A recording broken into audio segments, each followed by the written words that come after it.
अस्सलाम वालेकुम। Topic is about the hernias. सबसे पहले हम हर्नियाज़ को देखते हैं कि होता क्या है ना। तो देखिए, this is actually what bowel है। बाउल है ना, एब्डोमेन की बात करते हैं। This is skin, this is superficial fascia, then this is layer of muscles, then this is peritoneum. Peritoneum के अंदर जो है वो पेरिटोनियल कैविटी है और फिर उसके अंदर इंटेस्टाइन पड़ी हुई है। तो अब इंटेस्टाइन जो है ये क्या है, मतलब अगर इंटेस्टाइन की बात करें तो ये प्रोटेक्टेड है ना लेयर्स के साथ। एब्डोमेन में एब्डोमिनल वॉल ने जो है वो उनको प्रोटेक्ट किया हुआ है कि वो बाहर ना आ जाए, बाहर ना निकल जाए। लेकिन क्या हो अगर ये वॉल जो है इसमें कोई भी वीकनेस हो जाए, तो हो सकता है ना कि वो जो कंटेंट्स हैं वो बाहर आ जाए। तो वॉल के अंदर कोई भी वीकनेस होनी चाहिए, पहली बात। उसकी वजह से क्या होगा कि कैविटी के जो कंटेंट्स होंगे जो उस वॉल के अंदर कैद हुए हुए हैं उनकी प्रोट्रूजन हो जाएगी, जिसको हम कहेंगे एबनॉर्मल प्रोट्रूजन। और एक और बात होती है कि जब वो नॉर्मली प्रोट्रूड करेंगे तो कैविटी की जितनी भी कंटेंट्स होंगे उन सबको साथ लेंगे। मतलब ये कि इसके इर्द गिर्द जो लेयर्स होंगी वो भी सारी यही होंगी जो इस वॉल की हैं। So what is hernia? It is an abnormal protrusion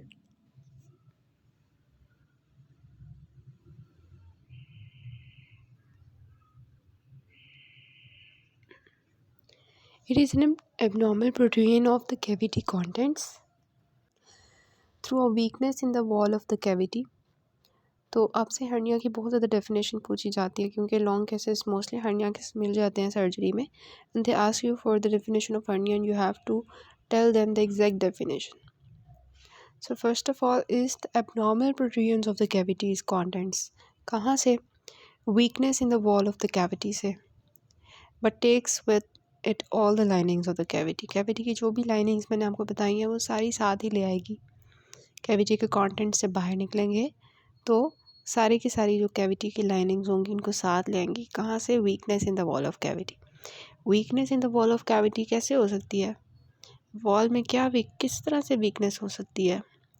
like बहुत ज़्यादा ओबीज पर्सन है, इंट्रा एब्डोमिनल प्रेशर किसी तरह राइज रहता है उसका, क्रॉनिक कफ, क्रॉनिक कॉन्स्टिपेशन की वजह से।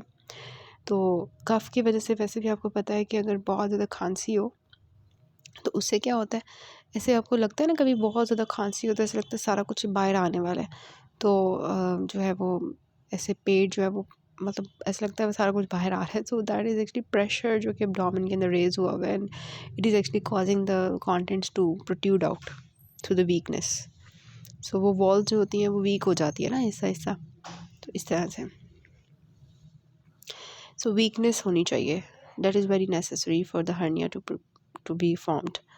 फिर हम हर्निया के कंटेंट्स पढ़ते हैं, सॉरी पार्ट्स पढ़ते हैं। हर्निया जो होता है उसके पार्ट्स हमने पढ़ने हैं अब। तो हर्निया के ना 3 पार्ट्स होते हैं। मैं इसी फिगर से आपको एक्सप्लेन करने की कोशिश करूँगी। इसके 3 पार्ट्स होते हैं। एक इसका सैक होता है, एक इसकी जो है वो कंटेंट्स होते हैं और एक इसकी कवरिंग होती है। जो सैक होता है ना वो ये है, ये। और ये पिंक कलर की जो मैं बना रही हूँ ना, दिस इज़ एक्चुअली पेरिटोनियम। जो पेरिटोनियम होती है ना वो सैक होता है हर्निया का, ठीक है। पेरिटोनियम जो है वो उसका डायवर्टिकुला जो बनता है ना, दैट इज़ सैक। फिर इसके अंदर जो इसके कंटेंट्स होंगे वो क्या होंगे? कंटेंट्स ऑफ हर्निया अगर मैं बात करूँ तो वो कौन से होंगे? जैसे यहाँ पे आपको कौन से कंटेंट्स नज़र आ रहे हैं?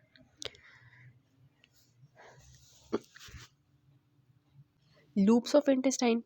तो ये लूप ऑफ इंटेस्टाइन क्या है? इसका कंटेंट है जो मैं ब्लू से बना रही हूँ, और ग्रीन से मैं बनाऊँगी ये जो इसकी वॉल्स हैं, कवरिंग्स हैं, ठीक है। तो कवरिंग्स ऑफ हर्निया जो है वो क्या होंगी? जिसमें से layers of cavity through which the sac passes. तो पेरिटोनियम के बाहर कौन कौन सी कवरिंग होंगी? पेरिटोनियम के बाहर स्किन होगी, सुपरफिशियल फेशिया होगा, मसल्स की लेयर्स होंगी। तो वो पेरिटोनियम की जो है या सैक की जो है वो कवरिंग्स होंगी। तो अगर मैं कहूँ कि ग्रीन कलर की कवरिंग्स है, पिंक कलर का सैक है और सैक के कंटेंट जो है ब्लू कलर के हैं। So I hope you understand these parts of hernia. So ये भी आप स्लाइड देख सकते हो for the parts of hernia, बहुत अच्छी बनी हुई है।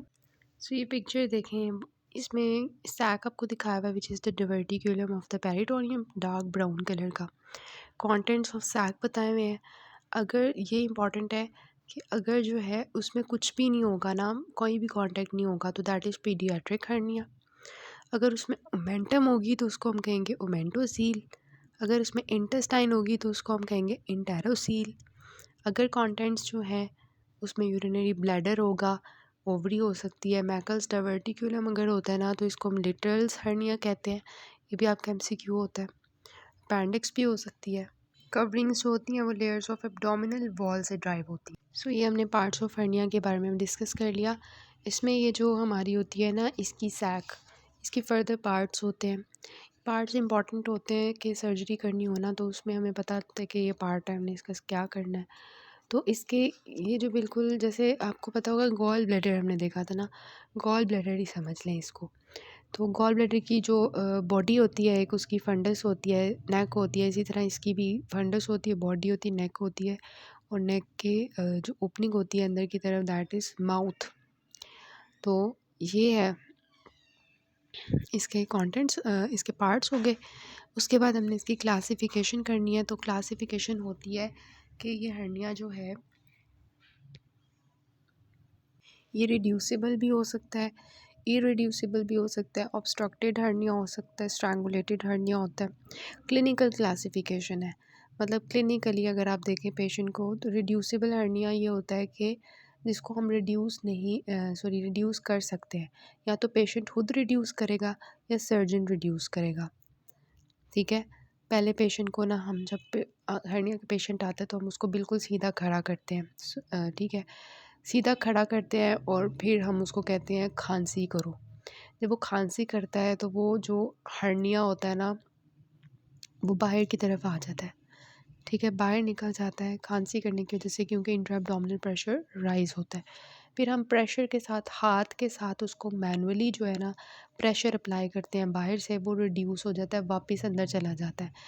तो वो या तो पेशेंट खुद रिड्यूस कर देता है या फिर हम खुद रिड्यूस करते हैं। फिर उसको सीधा लटाते हैं, सुपाइन लटाते हैं, फिर हम उसको दोबारा से सुपाइन लटाते हैं तो वो खुद ब खुद रिड्यूस हो जाता है। ठीक है, तो ये इस तरह से रिड्यूसिबल हर्निया होता है।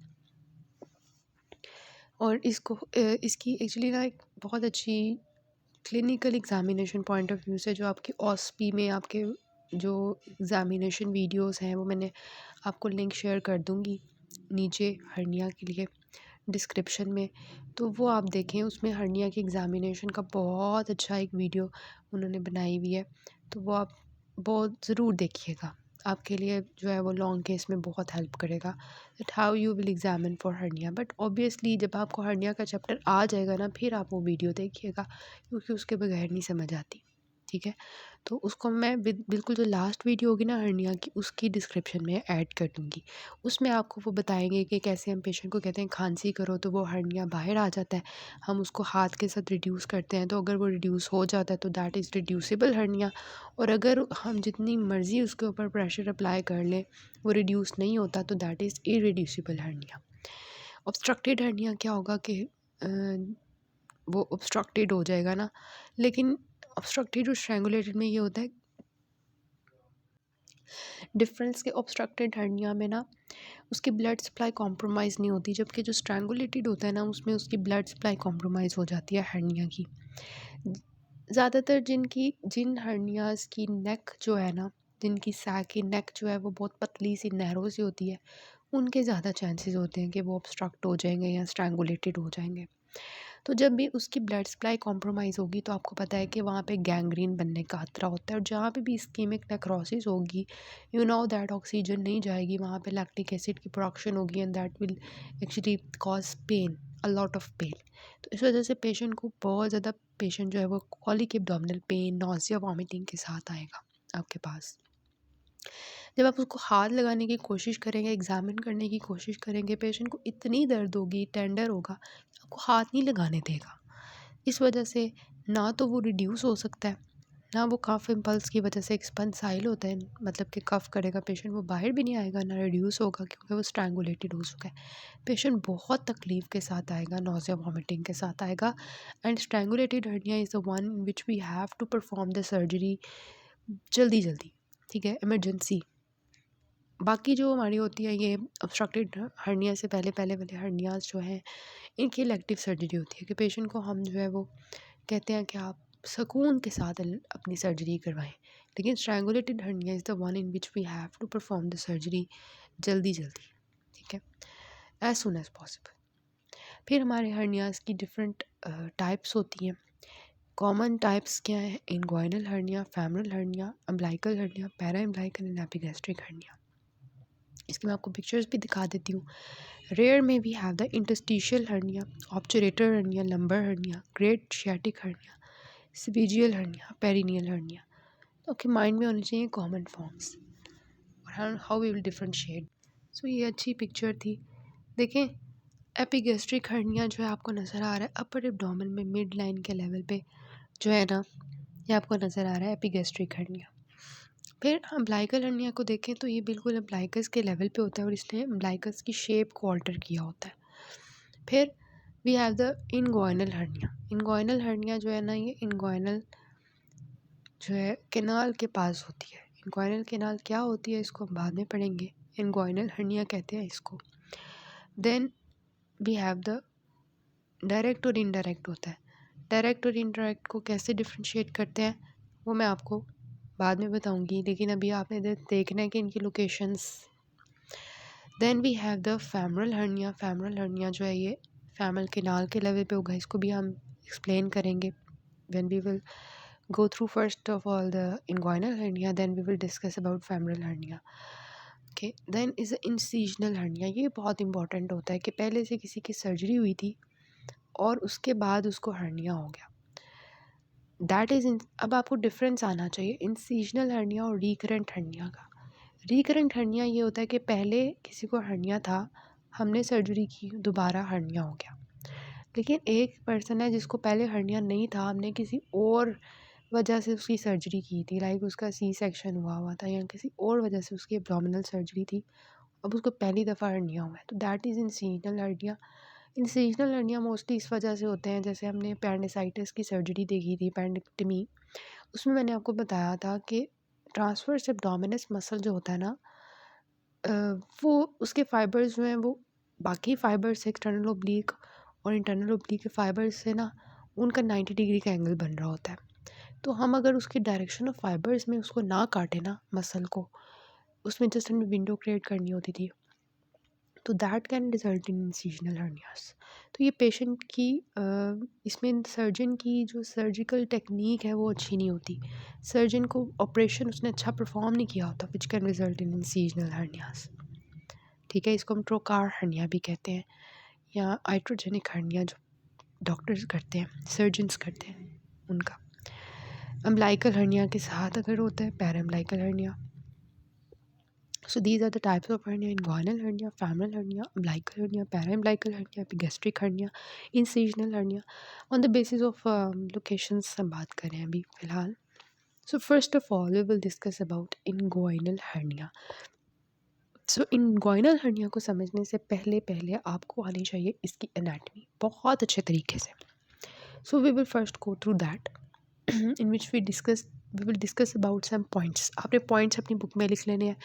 You should now in sequence. Book पे सीक्वेंस इतना अच्छा नहीं लिखा हुआ, बट जो सीक्वेंस मैं आपको जिस तरह बताऊंगी उस तरह से आप अगर उसको प्रिपेयर करोगे तो आपके माइंड में बैठ जाएगा कि एनाटमी क्या चीज़ है। तो इसमें हम डिफरेंट सीक्वेंस के थ्रू बात करेंगे। सबसे पहले हम देखेंगे what is where is the anterior superior iliac spine, where is the pubic tubercle, where is the inguinal ligament, where is the Hesselbach triangle, where is the inguinal canal, where is the superficial and deep inguinal rings. इन सब चीज़ों के बारे में हम anatomy पढ़ेंगे। We will go through these things, then we will come to know कि hernia जो है वो कैसे होगा। एनाटमी नहीं पढ़ेंगे, एनाटमी की समझ नहीं आएगी तो हर्नियास की भी समझ नहीं आएगी। सो अब हम इसकी करते हैं anatomy. So first of all हम देखेंगे एंटीरियर सुपीरियर आइलेक्स स्पाइन और प्यूबिक ट्यूबरकल कहाँ होता है। So this is the pubic bone और यहाँ पे we have the pubic tubercle. ये जो ग्रीन से मैं मार्क कर रही हूँ, this is pubic tubercle and this is anterior superior iliac spine, जो ऊपर की तरफ मैं मार्क कर रही हूँ। These are the interior superior ilex spines, ilium bone के ऊपर होंगे। So interior superior iliac spine and pubic tubercle, सबसे पहले आपको ये पता होना चाहिए, you have to trace them. अब जो इंटीरियर सुपीरियर आइलेक्स स्पाइन और प्यूबिक ट्यूबरकल है, इनके दरमियान में जो है अटैचमेंट पॉइंट है किसका, इंगुइनल लिगामेंट का। सो इंगुइनल लिगामेंट जो होता है ये एंटीरियर सुपीरियर आइलेक्स स्पाइन से लेकर प्यूबिक ट्यूबरकल तक होता है। दिस इज़ इंगुइनल लिगामेंट होता है ये, और ये बहुत इंपॉर्टेंट होता है। ये बाउंड्रीज़ बनाता है हमारी डिफरेंट ट्राइंगल्स की, फेमरल ट्राइंगल की और हमारे हेज़लबैच ट्राइंगल की, जो हम डिस्कस करेंगे। So first of all you should know where is the interior superior iliac spine, pubic tubercle and inguinal ligament. Then we will discuss about कि हेज़लबैच ट्राइंगल कहाँ होता है। सो अगर हम ओवरऑल देखें तो ये जो ब्लू कलर का आपको नज़र आ रहा है ना, this is the Hesselbach triangle. Sorry, ये जो ब्लू कलर का आपको नज़र आ रहा है ना यहाँ पर, दिस इज़ हेज़लबैच ट्राइंगल। अब हमने देखना है कि हेज़लबैच ट्राइंगल जो है इसकी बाउंड्रीज़ क्या है। ठीक हो गया। वैसे आपको यहाँ पे क्या नज़र आ रहा है हेज़लबैच ट्राइंगल की, ये जो मीडियल बाउंड्री है, this is the muscle known as rectus abdominis muscle. तो हेज़लबैच ट्राइंगल की जो मीडियल बाउंड्री है, this is formed by rectus abdominis muscle. उसकी जो लैटरल मार्जिन है ना रेक्टस शीथ की, उससे ये बनता है इसका मीडियल बॉर्डर। और इसका जो इन्फीरियर बॉर्डर है, अगर हम देखें ये वाला, तो ये आपको किससे नज़र आ रहा है, किस चीज़ से बना हुआ है। अगर हम बात करें, this is the interior superior iliac spine and this is the pubic tubercle. इनके दरम्यान में इंगुइनल लिगामेंट है। तो हेज़लबैच ट्राइंगल जो है इसकी जो इन्फीरियर बाउंड्री है, this is formed bye inguinal ligament का इतना सा पार्ट, मतलब तकरीबन आधा इंगुइनल लिगामेंट जो है ना वो इसकी इन्फीरियर बाउंड्री बना रहा है। पूरी की पूरा इंगुइनल लिगामेंट नहीं बना रहा, तकरीबन आधा। और इधर हमारा हो गया रेक्टस शीथ। अब हमने देखना है इसकी ये वाली बाउंड्री कौन बना रहा है, तो इसको हम थोड़ा सा क्लोजली लुक करेंगे। सो इस पिक्चर से आपको समझ आएगी। अगेन ये हमारा वही रेक्टस एब्डोमिनस मसल था, वो जो हमने बिल्कुल सामने से देखा। उसका lateral margin of rectus sheath at the medial border, it forms the medial border of the Hazelbach triangle. इसको हम इंगुइनल ट्राइंगल भी कहते हैं। और this is actually the inguinal ligament जो कि इसकी इन्फीरियर बाउंड्री बना रहा है। सारा का सारा इंगुइनल लिगामेंट नहीं, थोड़ा सा। और फिर इसका जो ये वाला बॉर्डर हम रह गया था, और ये हमें समझ नहीं आ रही थी कि ये वाला सुप्रोलैटरल बॉर्डर कौन बना रहा है। तो ये यहाँ पे आपको वेजल्स नज़र आ रही होंगी रेड एंड ब्लू कलर की। These are actually the inferior epigastric vessels. These inferior epigastric vessels form the supralateral border of the Hazelbach triangle or the inguinal triangle. I hope you understood the boundaries of the inguinal triangle or the Hazelbach triangle, which is forming the medial border, which thing is forming the inferior border, and which thing is forming the supralateral border. ठीक हो गया। तो ये Hesselbach triangle is very much important, क्योंकि हम कहते हैं कि जो भी हर्निया जो है यहाँ से इस ट्राइंगल से बाहर आएगा ना, उसको हम कहेंगे कि वो है हमारा direct hernia. Direct hernia means कि वो डायरेक्टली जो है ना इसके अंदर से इस ट्राइंगल में से बाहर आ रहा है। वो किसी रूट को फॉलो नहीं कर रहा कि मैंने उसमें जाना है, उस फलां चीज़ में घुसना है, फलां को उसमें नहीं, सीधा इस ट्राइंगल से जो बाहर आएगा that is directly coming through the Hesselbach triangle, that will be direct hernia. जबकि हमारा हर्निया जो इसके बाहर हेज़लबैच ट्राइंगल से बाहर अगर निकलेगा तो that will be indirect hernia.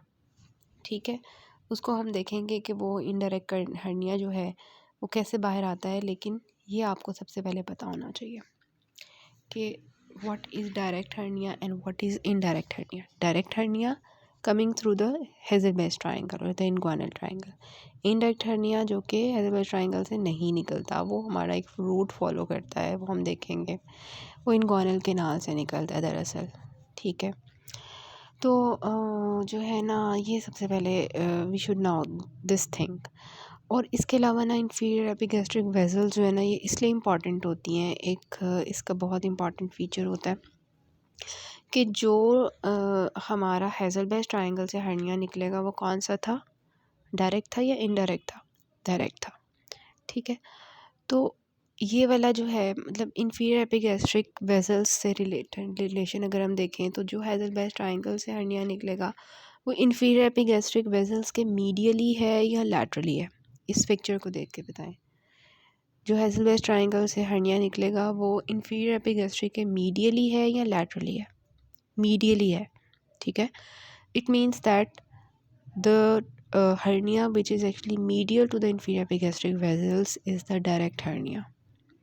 इसका ऑपोजिट क्या हो जाएगा कि the hernia which is lateral to the inferior epigastric vessels will be indirect hernia. So अभी तक आपको ये पता होना चाहिए, ट्रायंगल से जो निकलेगा दैट इज़ डायरेक्ट hernia, जो मीडियली होगा inferior epigastric vessels के that will be direct hernia, और जो लैटरली होगा inferior epigastric vessels के और जो हेज़लबेस ट्रायंगल से नहीं निकलेगा that will be indirect hernia।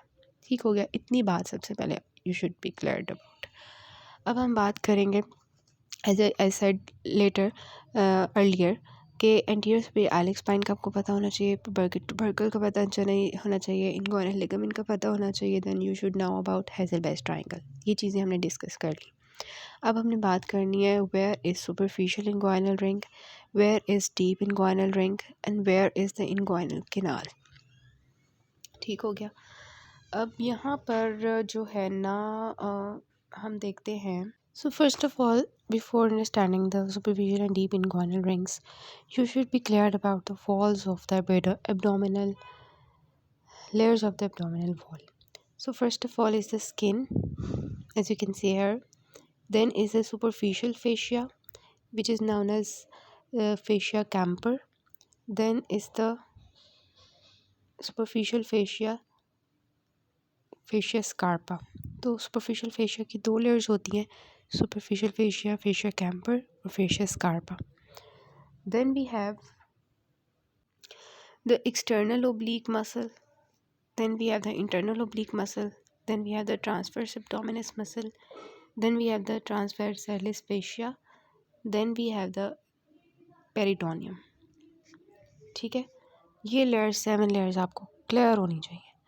So next part से हम इन लेयर्स को देखते हैं और फिर फर्दर कंटिन्यू करते हैं।